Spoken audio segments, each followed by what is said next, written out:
Hey everyone, welcome in to Patterns Tell Stories. I'm your host, Klaus, and today we're going to be talking about non-local consciousness. With me today, as always, is my co-host, Garrett. How's it going, man? Good, man. It's been a great week. How are you doing? I'm doing well. Still not much happening in terms of news. There was one thing that I did want to mention, and it actually involved me. So I think it's, somewhat relevant to the show. Skeptic Stephen Greenstreet came out with a video that he put in the New York Post. I guess that's the outlet he works for. It's weird because it doesn't really seem like much of a journalist, especially from what I'm about to say. He creates video content for the New York Post, basically only anti-UFO stuff. He's created documentaries about Lou Elizondo and basically shitting on the entire push for disclosure. He thinks Congress got tricked into passing legislation somehow. And actually, this past week, there was a FOIA release by, I believe it was John Greenwald, where there were like 12 people copied on this email, all DOD Inspector General employees of the IG office.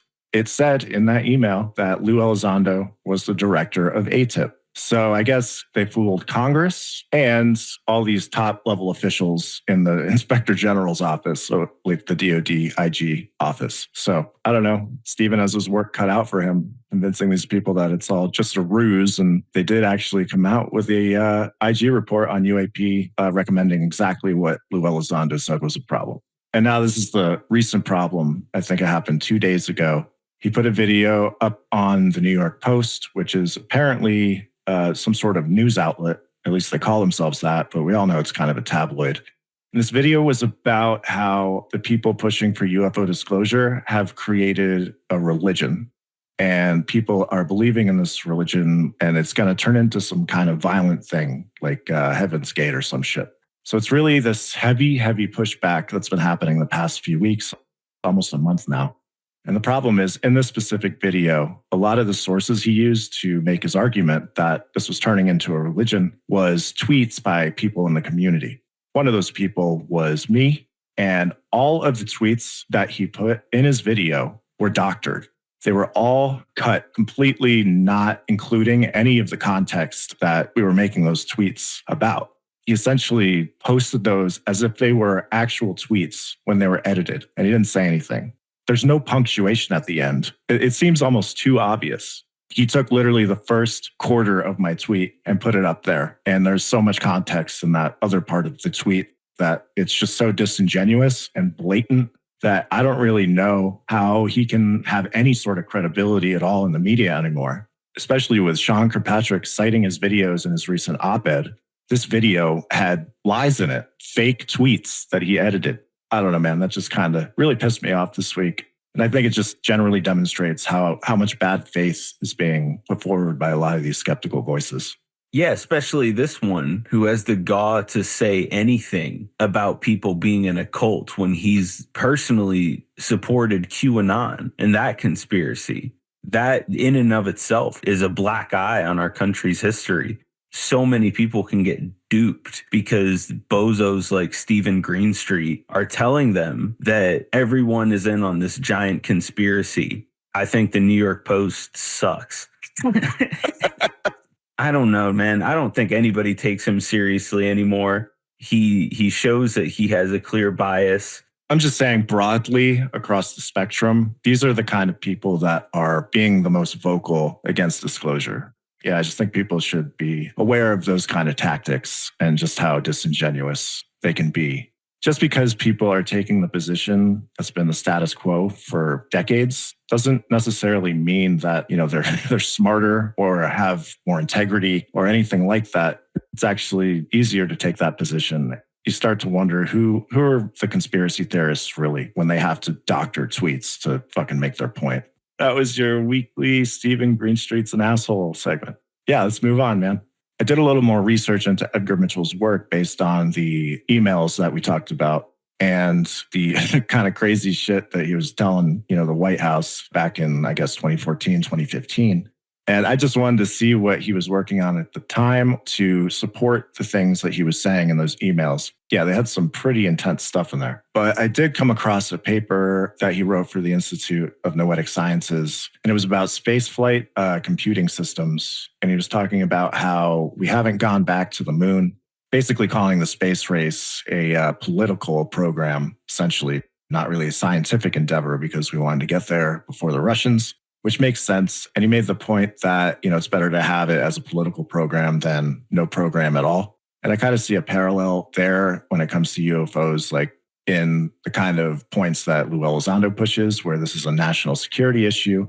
That's kind of how he convinced Congress to take this seriously and actually do something about it. And, a lot of people complain about the threat narrative and all that, but like really that was the only way we were going to get anything like the UAP Disclosure Act. Anything like that was not going to come from like, hey, it's aliens, like they're all nice and chill and we should just be friends with non-human intelligence. They're only going to act when they have political cover to do something. He basically goes on to explain how quantum mechanics can revolutionize space travel, and then goes further into talking about certain aspects of quantum mechanics that may have to do with consciousness. I know we've spoken about it before, but like the fact that Roger Penrose and Stuart Hameroff, a mathematician and an anesthesiologist, were interested in the microtubule and consciousness and are giving a presentation to the Department of Defense at a point in time. What are these guys doing giving presentations for RAND? There are military applications for the ORC-OR theory of consciousness. Or they were studying it because obviously psychotronic weapons are something that have actually come to the forefront recently with the Havana syndrome and what they call neuro weapons. Yeah, speaking of Havana syndrome, there is an update on the Scott Andrews book. I guess these guys got a little more information on it and published an article on, I guess, February 11th. Yeah, they give a few more details. And so this is what they say is going to be included. And the book's title is The Havana Syndrome, My Undercover Life Fighting America's Secret War Against Russia. And this is what the article says. In his book, Andrews will detail his experiences with Havana Syndrome and his efforts to find out what caused it. He will also write about his time in the Air Force and his work in counterterrorism. Andrews' book is a fascinating and disturbing look at the world of intelligence and the dangers that intelligence officers face. There is some real Manchurian candidate vices going on within this general story frame. The concept of the Manchurian candidate is often associated with the CIA's MKUltra program, which was a real government program that aimed to develop techniques for mind control and interrogation during the Cold War era. The MKUltra program was officially launched by the CIA in the 1950s and involved various experiments on human subjects, including the use of drugs like LSD, hypnosis, and other forms of psychological manipulation. While there's no evidence to suggest that the program succeeded in creating actual Manchurian candidates, some of the methods used in the program were aimed at creating altered states of consciousness and suggestibility in subjects. The book is scheduled to be published in the fall of 2023. There are many amazing things about the story of Scott Andrews, former U.S. intelligence officer who discovered a hidden past in a mysterious condition. Here are some of them. The story is a blend of thriller, mystery, and sci-fi genres with twists and turns that keep the reader hooked.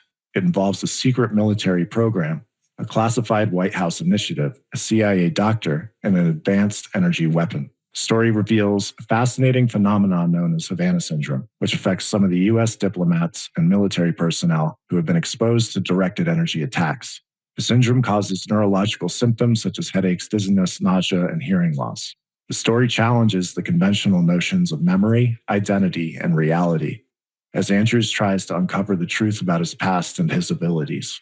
He finds out that he was part of a U.S. Air Force program as a child and that he has developed special skills such as remote viewing and healing. The story is based on real events and documents, which add credibility and authenticity to the narrative. Andrews has evidence of his involvement in the U.S. Air Force program, his medical records, and his father's file. He also has testimonies from other witnesses and experts who corroborate his claims. The implications of this story are significant. First, it confirms that Havana syndrome is a real phenomenon that has affected hundreds of U.S. government employees and their family members. Second, it suggests that Russia may be responsible for the attacks, as Andrews was targeted while he was working on a secret program to counter Russian intelligence operations. Third, it raises concerns about the safety of U.S. intelligence officers and their families who are increasingly targeted by foreign adversaries. And then they go on to give examples of like the Manchurian Candidate, and they also bring up the Bourne Identity film series. So apparently some of that might be real. And it reminds me, I guess it was back a couple of years ago on NBC, a question about, I think it was like, what will happen in the year 2023? I think it was an end of the year segment where they were talking about military and just general news stories that have to do with the government. One of the guys said, I think we will find out what is behind one of two things, UFOs or Havana syndrome. Yeah, there's some sort of connection here with psychotronics or neuroweapons and the phenomena. I agree. This all harkens back to that army doctor, Andrea Puharich. Uri Geller claims that that guy, Andrea Puharich, is the inspiration for Papa, the character in Stranger Things. This guy had his own like little school. I think it was in Ossining, New York. I still don't know. I've tried to read more about this. There's books where Puharich's talked about it a few times, but like it's really hard to figure out what exactly was going on at this guy's school. One book claims that Puharich says that kids were arriving at this school by teleportation. They're doing remote viewing of the White House and the Kremlin. I always was like, okay, well, this would be a cool comic book. Like, we can laugh at that all we want, but like, think back to Andrea Puharich being the guy that had Edgar Mitchell call Uri Geller to convince him to come to the US to get tested under laboratory conditions. That was in 1973. These guys that we're talking about, Andrea Puharich, Edgar Mitchell, Hal Puthoff, Russell Targ, like all of these individuals are interested in consciousness. They're also strangely interested in like space. Yeah, it's interesting the crossover there. This actually reminded me where they talk about a CIA doctor in the Scott Andrews story who I guess helps him kind of figure out what's going on. It at least sounds like someone like Kit Green, right? Kit Green was a CIA doctor who worked on this stuff. He worked on Havana syndrome with Gary Nolan, kind of been in the remote viewing UFO lore for a while. And yeah, I could say that he's a good guy.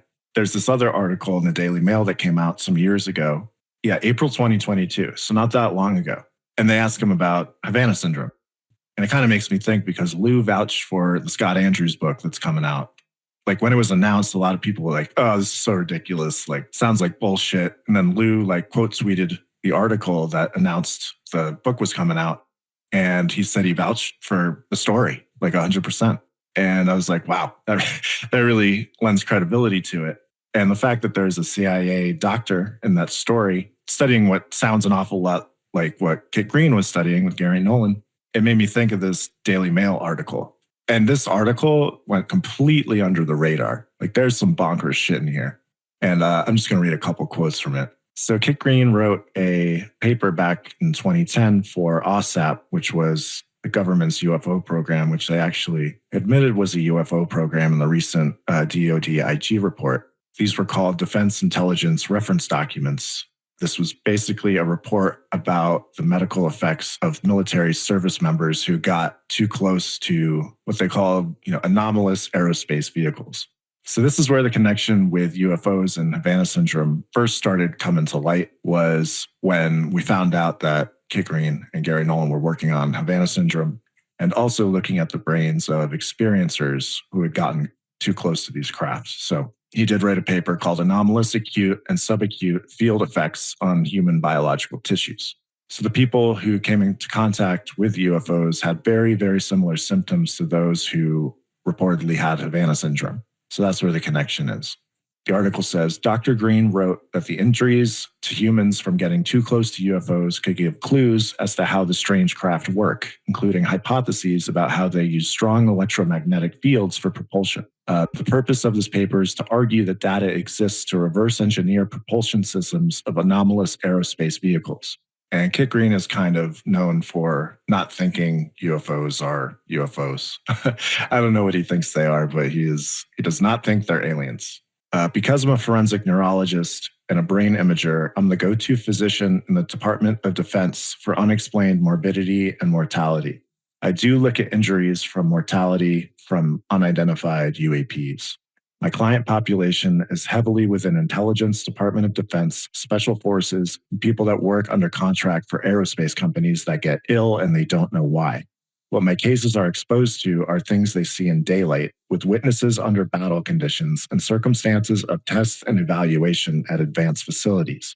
Green said many of his patients experience burns and brain damage from their encounters with unidentified aerial phenomena. He listed his patients' varied descriptions of getting up close to a big drone or a silent drone or something even stranger. He says sometimes they hovered, sometimes they moved in odd ways. Some did show clear advanced cloaking. Some did show emanations of funny lights, patterns, and strobes. There are a lot of things that will instantly disappear and then instantly appear close by, but in another angle of sight. In the blink of an eye, it will not appear to be directly ahead of you, but will appear to be 30 degrees to the right or 30 degrees to the left. Some of them did come close, and it made them become unconscious when they woke up burned or injured. Green said that 1 in 10 of his patients died within 7 years of their reported encounter. A small percentage of the professor's patients even said they encountered, quote, something cloaked that was a human being. So that sounds kind of like shadow people. He said he was even aware of injuries from encounters with UFOs, quote, near the White House and over the Capitol Mall. So he said he had not personally treated any of those cases and declined to comment further. Wild. Damn, dude. Any of the cases like that freak me out. Yeah. Near the White House and over the Capitol Mall. Like, how is that not the biggest fucking story in the world? Like, there are people being injured by UFOs at the Capitol. That's fucking nuts. How does that happen? I'm not saying it's justified for them to not put these things in the headlines of our news. No, you're right.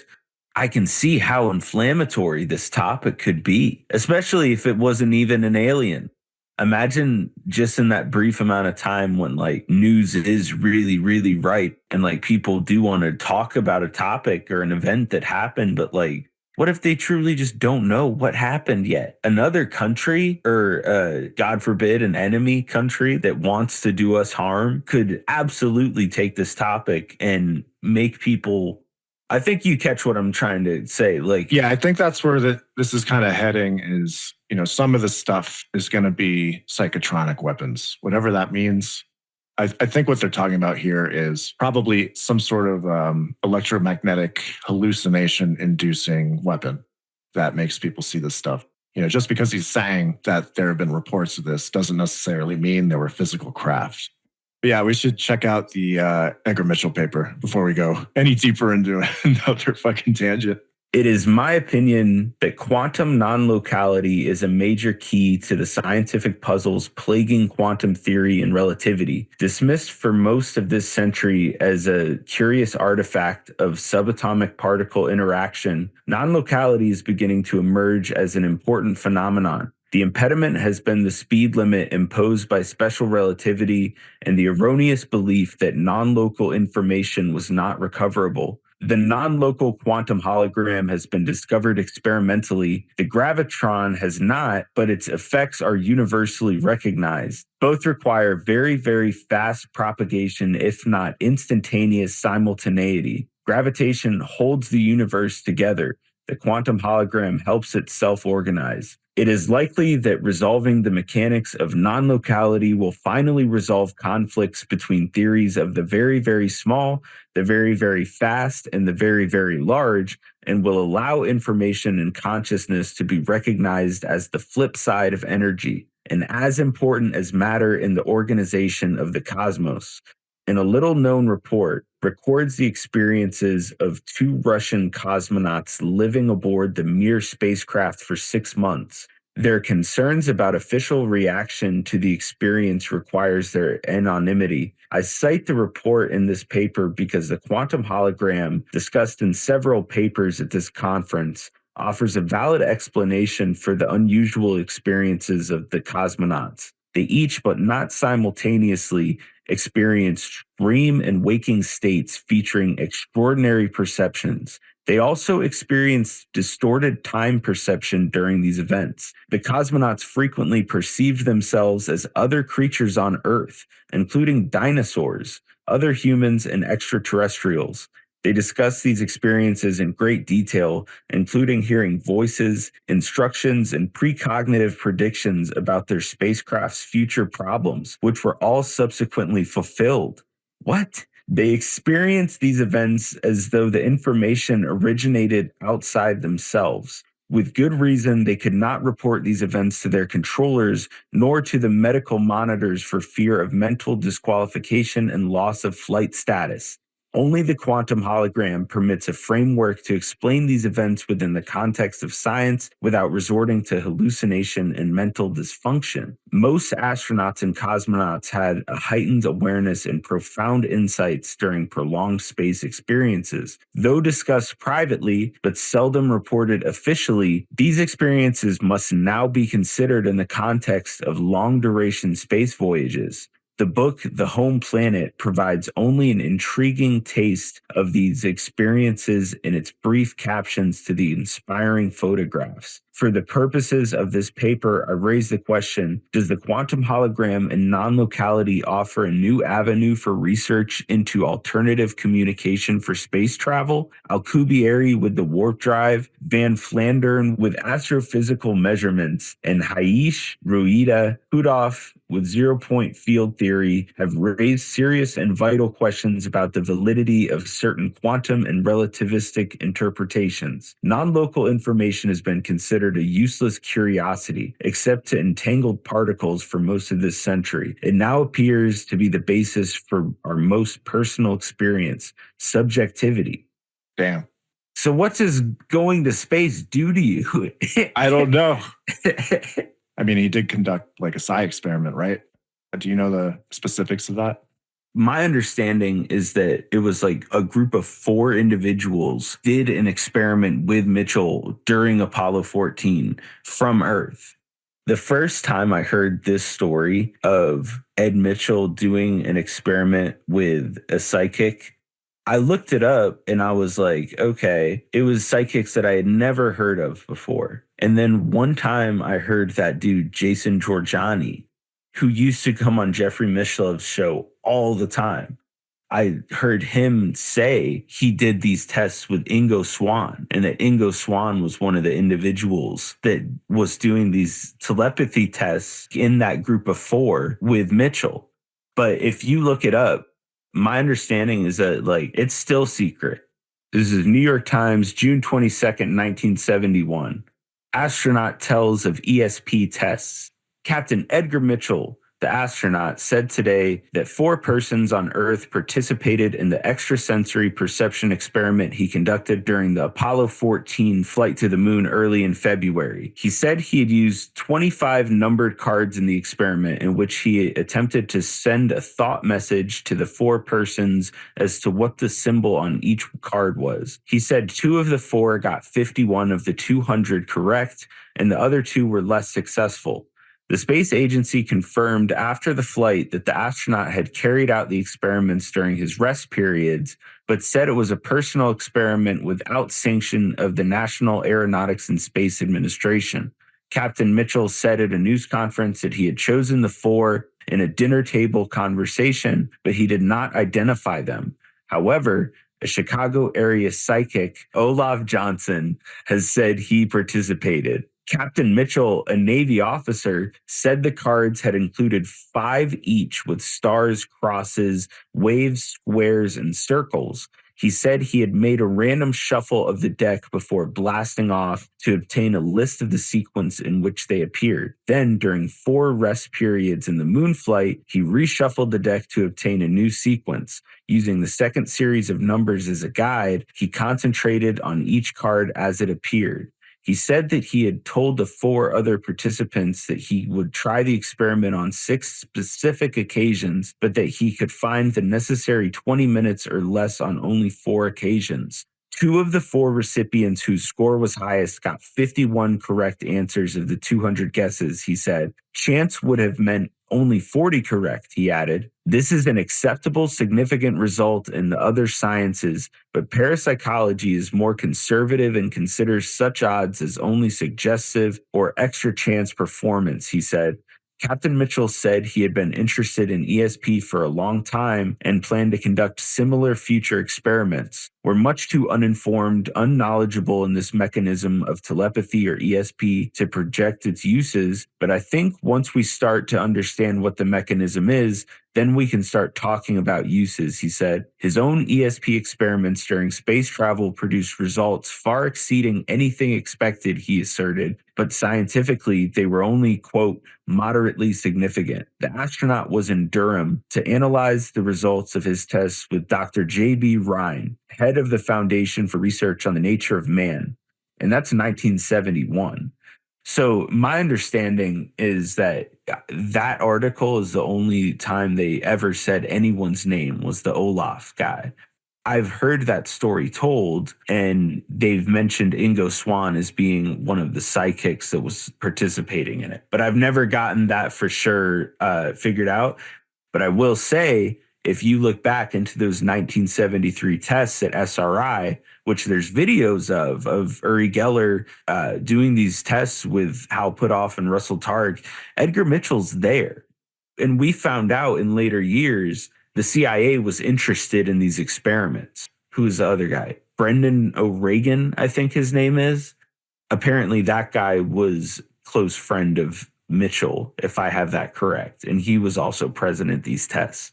That's a good question, though. What happens in our brains in space? And before we forget about it, I want to talk about these Russians and what happened to them. Yeah, so they were aboard the spacecraft for 6 months, and they had these experiences. I guess Mitchell is saying that this is some sort of proof of non-local information in the quantum hologram.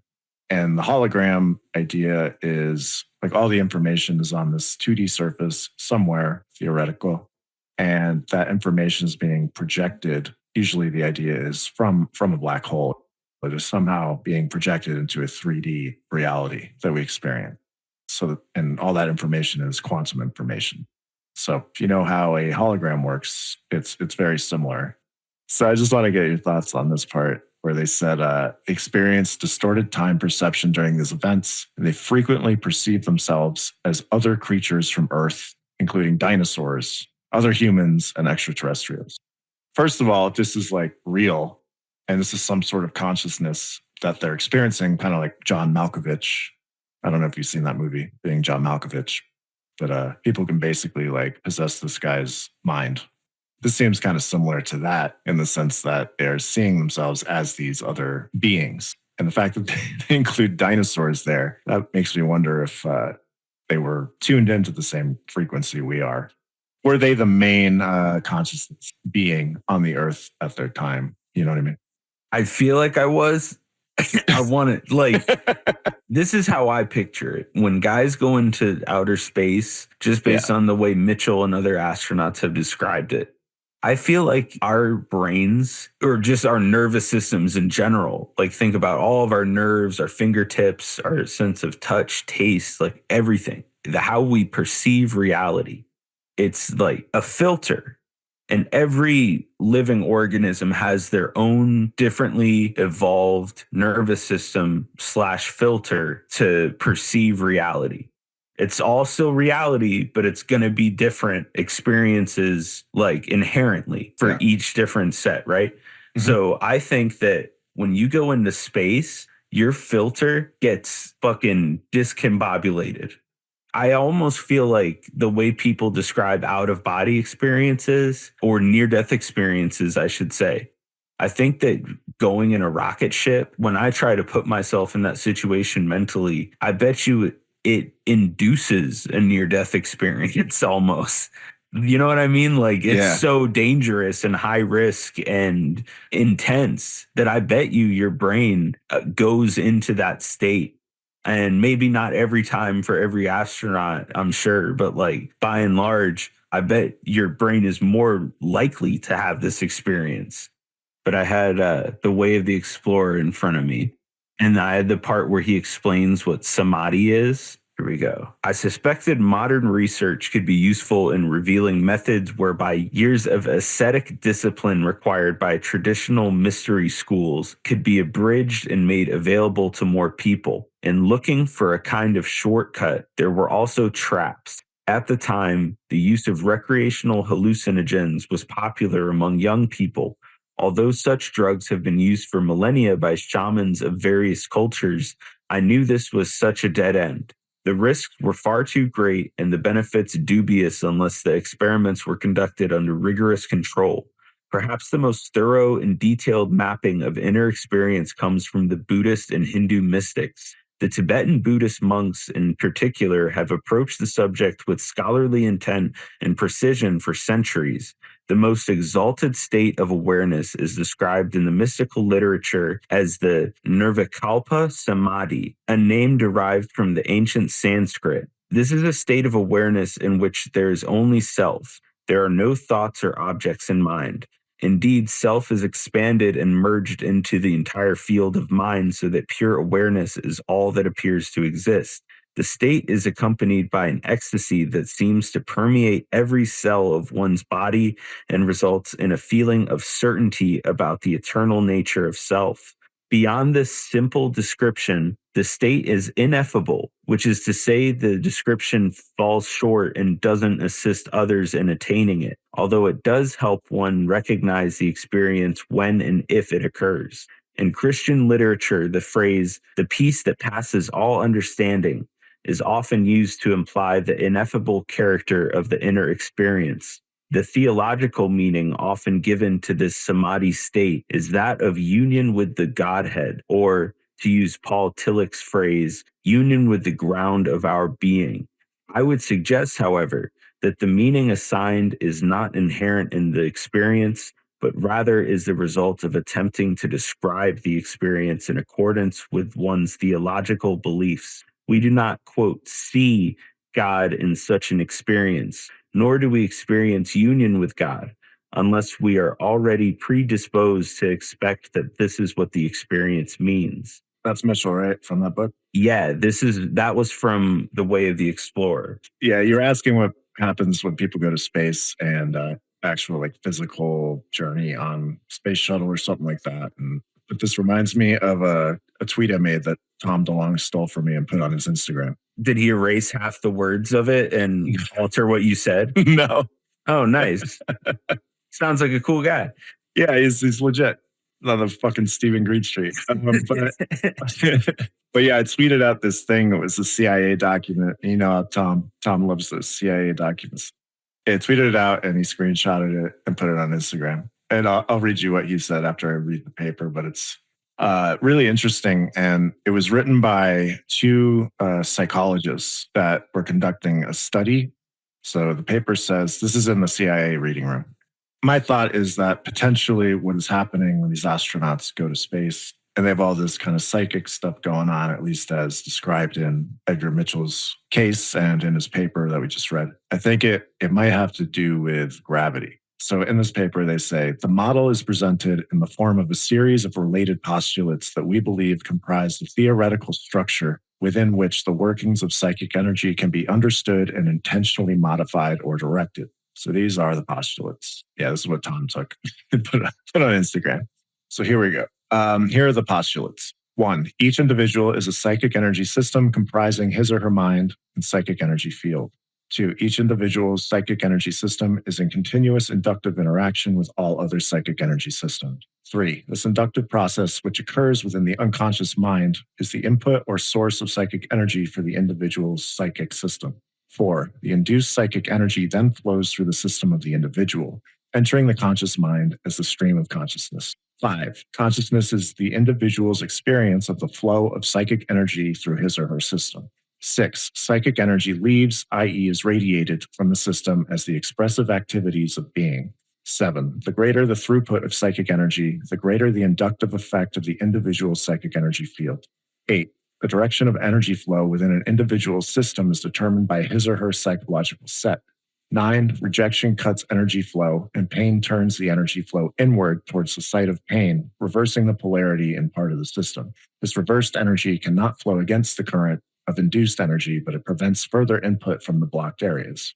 So this is where that whole gravity thought I had kind of comes in. 10, positively and negatively charged forms of psychic energy result from the different directions or polarities of psychic energy within the individual's psychic system. 11, positively charged and negatively charged forms of psychic energy operate in opposed fashion and absorb each other within the individual's psychic system. 12. Positively charged psychic energy has a levitational effect upon the level of consciousness and mood and induces itself as feelings of well-being and acceptance. 13. Negative psychic energy has a gravitational effect upon level of consciousness and mood and induces itself as feelings of discomfort and rejection. 14. Group psychic energy fields comprise the combined induction effects of all their constituent individual fields and the inductive interactions between them. But that idea of negative psychic energy having a gravitational effect upon whatever level of consciousness means is kind of where I was going with this. This is what Tom said when he posted it on Instagram. He said, "You are a transducer. Consciousness flows through you. When you think negative thoughts, the energy switches polarity and then goes inward to create pain, discomfort, rejection. When you think positive thoughts, consciousness flows not only through you, but outward, creating a levitation effect that feels weightless and uplifting. When a group of people get together and focus their positive thoughts and their intention, it has an amplification effect and can direct matter and change others' psychic field, thus change the world." So I guess this really resonated with him. He talks about that all the time where, you create your own reality, basically. I mean, this sounds like all like fucking new age and shit, but I think it's interesting in the context of Edgar Mitchell's idea. And if this thing is real, was the Russian cosmonauts or whatever, I guess maybe having a higher level of consciousness or, less gravitational effects on consciousness might allow these kinds of things to happen. You're saying that having less of an effect from gravity is going to alter you biologically, possibly? Yeah, like the whole like biofield idea. There's so many charlatans in this shit that it's really hard to take seriously a lot of the time. But when you have like a former astronaut, saying this shit and, actually putting forth serious scientific theories of like the quantum hologram and how that could explain a lot of this. And just the general like idea of the holographic universe and the information being non-local and us being, transducers, it all kind of ties in. Yeah, it does. What you're saying about astronauts is like spot on. One astronaut named James Irwin. I don't know if you're familiar with this guy. I'm not. He was an Apollo 15 astronaut. So he walked on the moon. And when he came back to Earth, he became like this born again Christian. There it is again. Obsessed with searching for Noah's Ark was, I think, his like big thing that he wanted to do when he got back to Earth. It is a topic. It's not just confined to Edgar Mitchell, although it can be a little different. Obviously, this guy was a little more Christian than Mitchell, but like the trend is still there. These people are changed profoundly by their experience. What could be on the moon that made him want to go find Noah's Ark? It sounds so similar to the thing we talked about last week where the guy at Lockheed became Christian after years of rejecting religion because of whatever he learned there made him feel like he had to start going to church, I guess. So I don't know, man. It's just interesting when like super scientific people like start believing in stuff. What was the one I sent you a while back of J. Allen Hynek? It was Jacques Vallée talking about J. Allen Hynek and how, like, as he grew older in his career, he started to get more interested in things like Hermeticism. The information that he was putting out, and you start at the beginning of his career and then like go all the way into the end. He's a very interesting individual because he goes from all prosaic explanations to, like, in my opinion, like be of service to humanity and trying to figure out some of these big questions. There's another article from the CIA reading room about another NASA, this is a NASA director who made some actual citations of Andrea Puharich in a speech he gave during a space conference. His name was Dr. Eugene B. Konecki. He was director of biotechnology and human research in the Office of Advanced Research and Technology at NASA. And while he was that director, he went and gave a presentation at International Astronautics Federation, back in 1963. He did cite Andrea Puharich in one of his theories. And this also ties in with the Soviets, because this is obviously, around that time that there was competition and each country was trying to figure out what the other was studying. So this Dr. Konecki, one of the NASA directors, said, a concerted effort directed toward a highly interesting problem in modern science. The nature and essence of certain phenomena of electromagnetic communication between living organisms is reportedly being pursued with top priority under the Soviet manned space program. The speaker then referred to work undertaken by an American researcher, Dr. Andrea Puharich, who, he said, was validly experimenting with telepathic phenomena for the why, what, where, who, and when answers.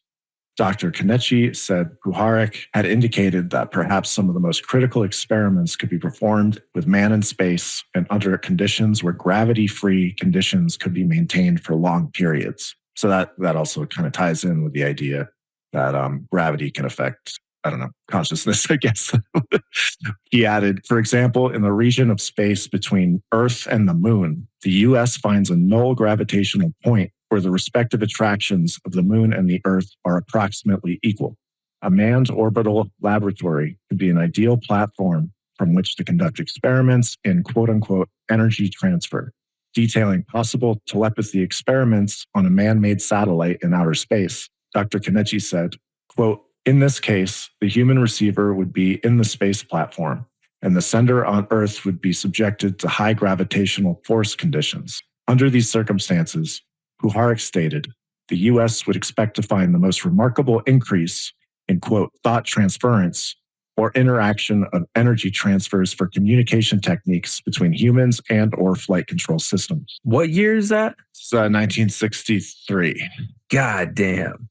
Dr. Kenichi's talk at the meeting of the International Astronautic Federation covered many aspects of his international activities in bioastronautics. He described it as an attempt to portray the peaceful but prime interest efforts and achievements of the USSR and the USSA.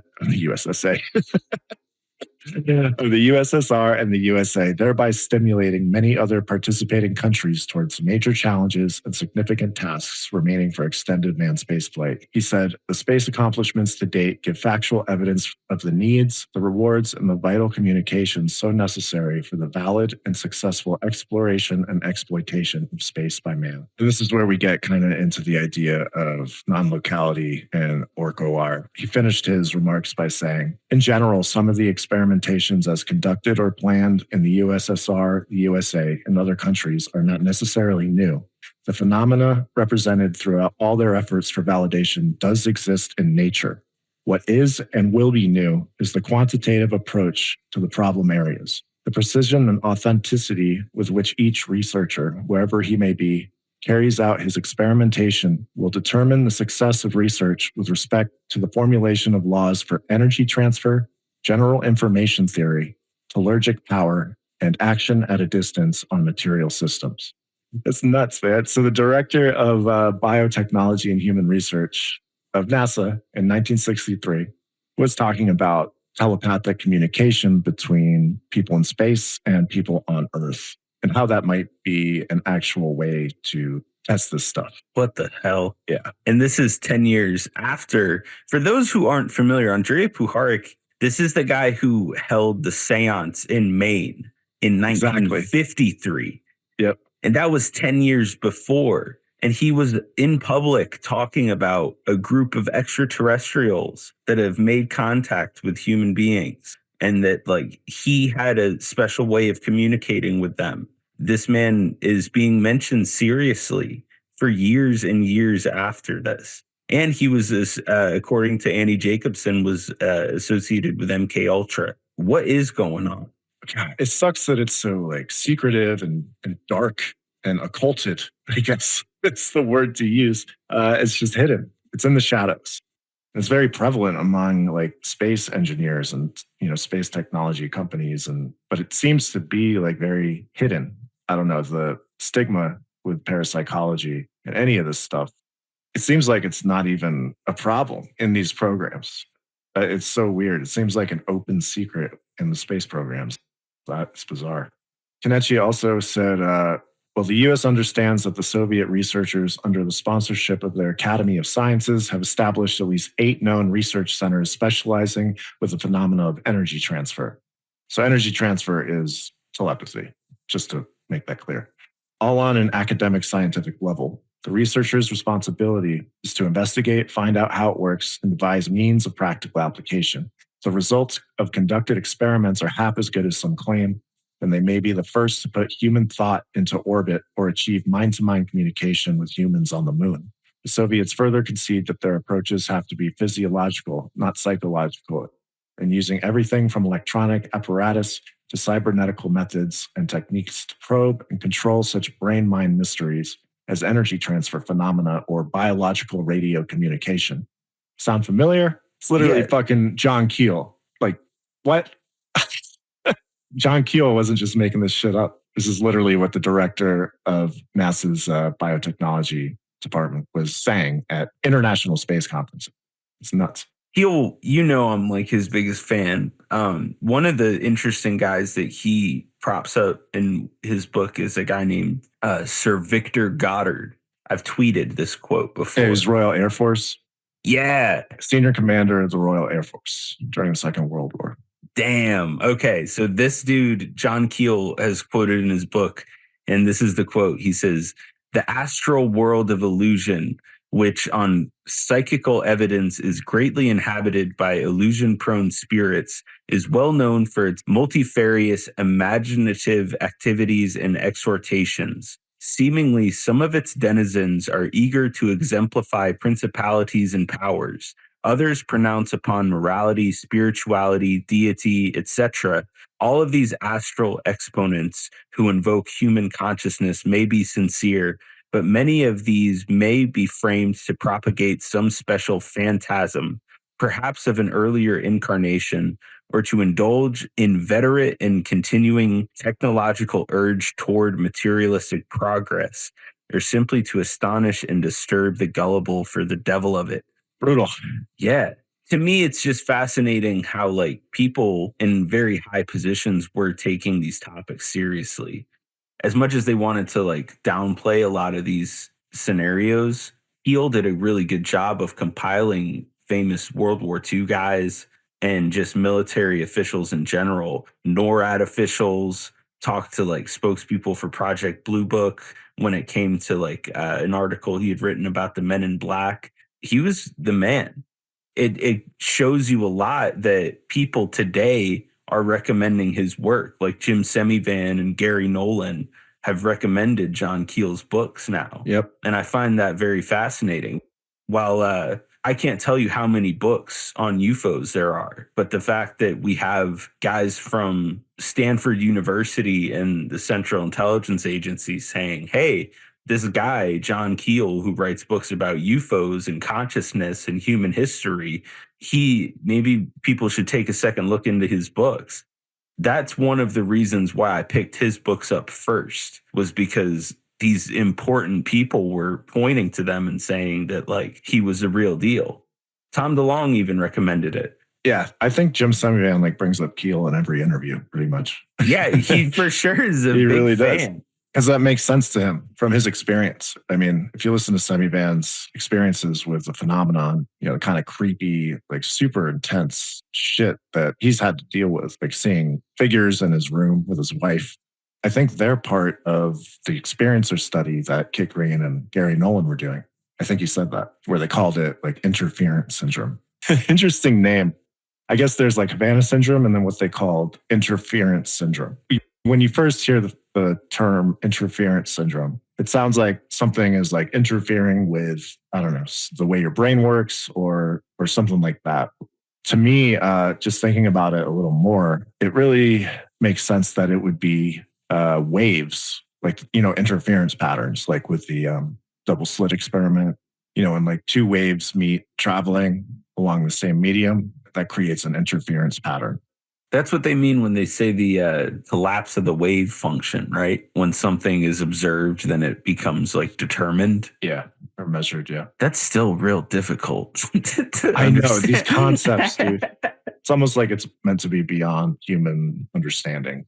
It's so out there, but it works mathematically, so we still use it. Yeah, it's hard to conceptualize a lot of this stuff. How is an electron in all these places at once?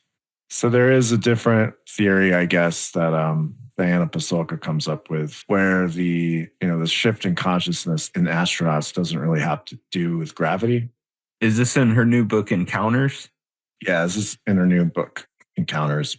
She says, being weightless, I learned, was the least traumatic experience astronauts face while traveling in space. Approximately 600 astronauts have left Earth's atmosphere and from this new vantage point have gazed back at their home planet. No other group of people in human history have had this view. This literal shift in worldview is often accompanied by shock, awe, dread, and sometimes trauma and personal transformation.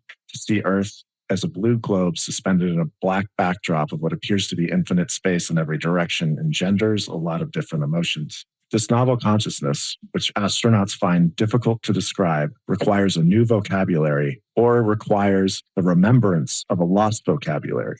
Some of the terms that have been used to describe these new mental states are found in the history of religions. When astronaut Edgar Mitchell saw Earth from his tiny capsule floating through space, his mental state altered so much it changed his life and its direction. He returned to Earth determined to find an explanation for his palpably electrifying experience. His search was not easy, but he finally found that the only thing that came close to a description was the ecstatic experience illustrated in Hindu and Buddhist sacred texts called, Samadhi. Diana Pasulka talks about her friend Aya Whiteley, who is a astronaut psychologist. And that's a really interesting perspective to have because she is the one who actually gets to talk to these people on a very, very deep level and get their actual, thoughts and feelings and their experiences while they're in space. I think it's interesting in the context of what we're talking about. So she says, Aya studied psychology and computer science, the novel field of study called cognitive engineering, putting together complex information into electronic displays for modern aircrafts.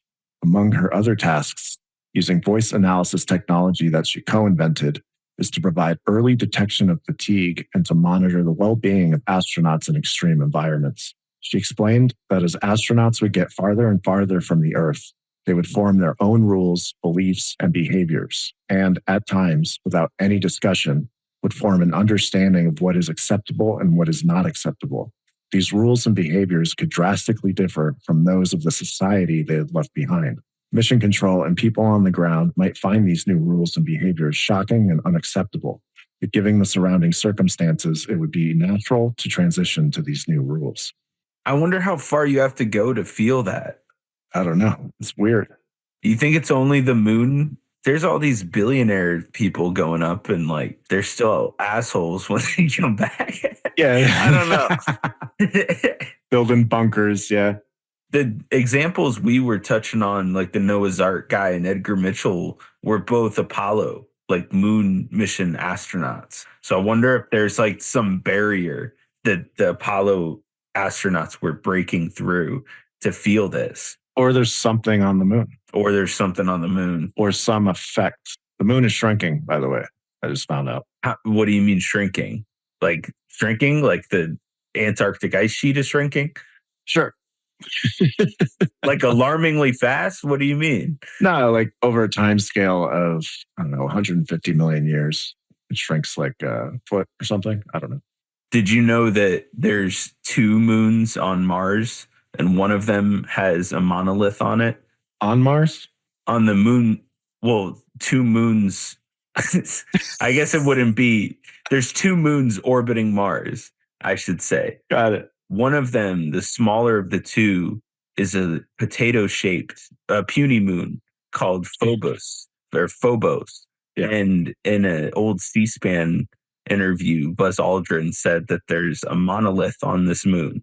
And when I was reading about this particular moon on Mars, or moon of Mars, when I was reading about this moon on Mars. When I was reading about this particular moon of Mars, it said that eventually this moon is going to just crash into the planet and it's just going to be sucked into Mars's gravitational field.